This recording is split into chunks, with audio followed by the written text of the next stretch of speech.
केमती प्रोसीजर ना प्रथम मु आम दलीय सभापति सहित नवीन पट्टनायक को आंतरिक धन्यवाद जनइबी कि से पुनर्बार मो उपरे विश्वास प्रकट कर अतीत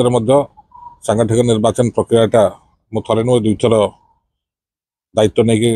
दायित्व निर्वाह करी पुनर्बार तृतीय थर पर से मो उपरे आशा व्यक्त कर विश्वास व्यक्त कर निश्चित भाव में यहाँ गोटे गुरु दायित्व पार्टी इंटरनल इलेक्शनटा हुए प्रथम पर्यायर आगे निर्वाचन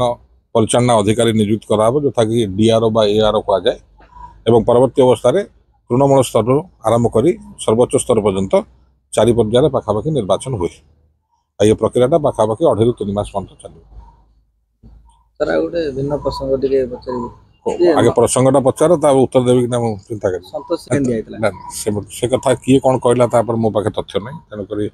दल लाइन जोटा से कह पार्टी ऑफिस गोटे कथा मुख्यमंत्री कहले 5T